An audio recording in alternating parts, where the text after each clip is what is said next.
How's it going, guys? You know what it is. Breaking Chains with Rock. Got my homie Rock right next to me. Podcast producer.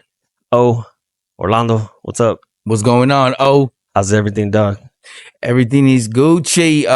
So pretty happy to be here for show number 3. Show number 3. Yes, show number 3, and basically, we're pretty excited to finally bring some guests on the next show. Yep.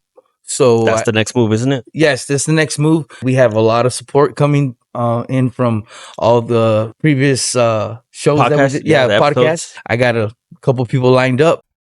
So let me ask you about the last episode. Honestly, how did that go? Did what kind of response did you receive from that? It was a crazy episode. So Yeah, matter of fact, I had several people reach out to me in person, yeah, and people were really tripping out, telling me things like I had no idea.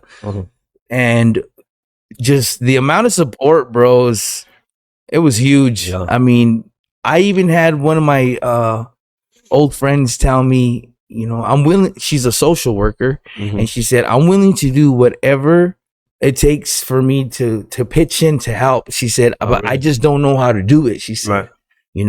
She said, her and her daughter would go out and make lunch bags for the homeless and, hand them out.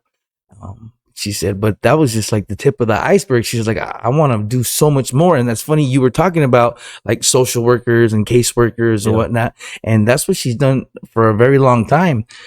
So that kind of gave me an idea of, like I said, starting some kind of movement and having people from all these backgrounds kind of getting together and starting our own movement. I mean, I'm pretty sure, the city or whatnot, are doing whatever they're doing, but there's so much damage out there that, they can't get enough help. Plan B, plan C right there is to get as many people as possible from all these different backgrounds that have knowledge in things like what you were speaking Maybe about. Creating a nonprofit or something like that. You know what I mean? Because honestly, like I told you, I came in this thing not knowing what I'm doing. Yeah. I just know what the purpose is, you know what I mean? So like there's a lot of things I don't know, Right. I'm more like the person that's just out there that wants to plant the seed. Yeah. So yeah, sober living houses. Sober living houses, right? Yeah. So even with that, like, what's it gonna take to get to that point? It's gonna take a team. Yeah. It's gonna take a village, bro. And that's brings me to like something I've been dwelling on, and is basically like the concept of like self-doubt. Okay. So all these things that I've been thinking about, sometimes I'll sit there and I'll doubt myself. I'll be like, I can't do that. That's too hard.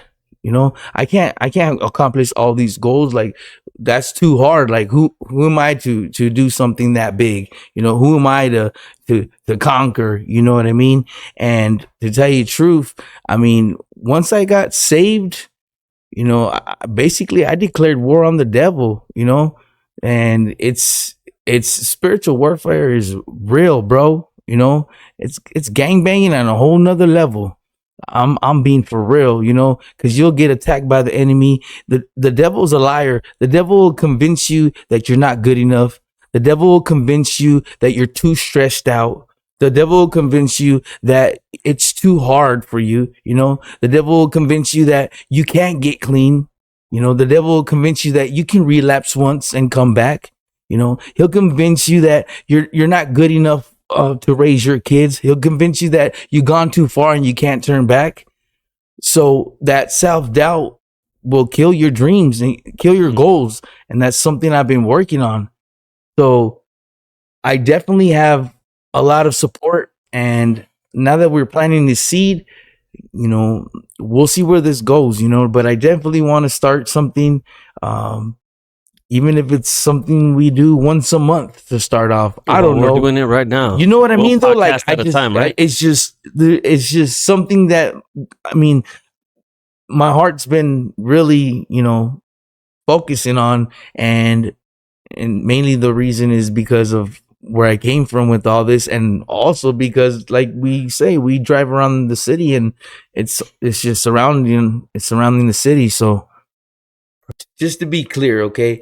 Um, I'm not a theologian or a Bible thumper. Okay. So if I ever say something incorrect or, you know what I'm saying, Right. please correct me. You know, I'm not here to misguide anybody or anything like that, but I know what God's done for me. Right. And this isn't Right. just out of thin air. Right. You know, there's certain things that there's certain steps that I've taken and certain I mean it's a lot of dedication, a lot of conviction, you know, that's got me to this point. So by speaking about these things, let me tell you, it does take all that weight off of your shoulders, bro. It's like I said, it's shaming on the devil. You know, the devil wants you to keep all that in. You know, he wants you to feel like it's bad to release that information. You Right. know, keep it all bottled inside. You know, and once you speak about these things, um, you feel liberated. You know, You do. you really do. You know, and just by speaking, you start to find out things about yourself that you didn't even notice in the past. You know, sometimes I wake up in the middle of the night with like ideas and I'll jot them down. I'll be at work, I'll have ideas, I'll jot them down. I'll be driving around, I'll jot them down. You know, that's how I know like there's something big here. You know what I mean? Yeah. And I don't know if it's gonna be a podcast, you know, but I know it's gonna be in this field. You know, that's one thing I know. But this is a good foundation. You know, it's a good start. Maybe it was destined to be because I think we were practicing for this since you were a teenager, dude.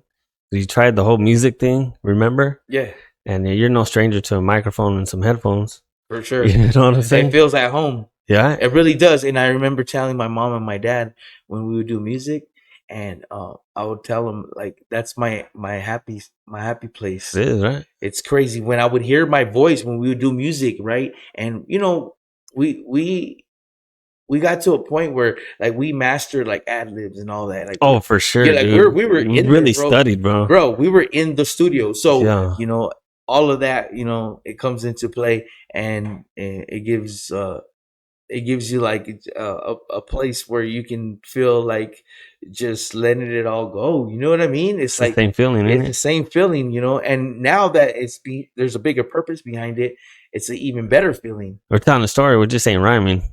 That's Yeah, all. you I know mean, what I you mean? can if you want. I mean, you might catch a couple lines, you know, but Bars. mad bars. Mad bars. Yeah, but um, I definitely, I definitely have a lot of people that are gonna come on the show with different experiences and with addictions to not just fentanyl and not just like like meth. And, like we got people coming on the show that have addictions, with many different things. How's your vision board coming along? Are you still on with that? That's funny. I thought about it today. Really? I thought about it today at work, Yeah. and I'm gonna be honest with you.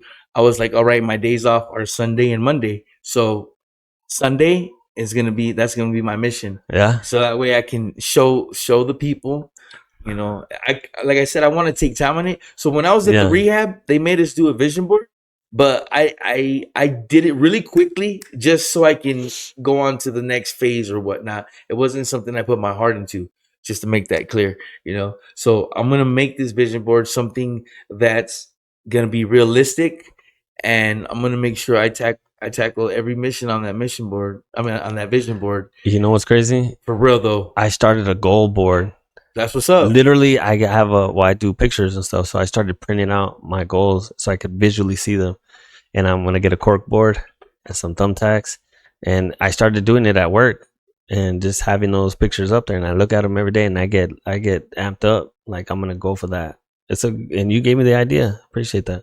Yeah. Well, I mean, I hope that, when I do this vision board, it don't scare people like, wait a minute, what is he trying to accomplish? Because a lot of these missions, a lot of these goals are like too big for people to wrap their head around.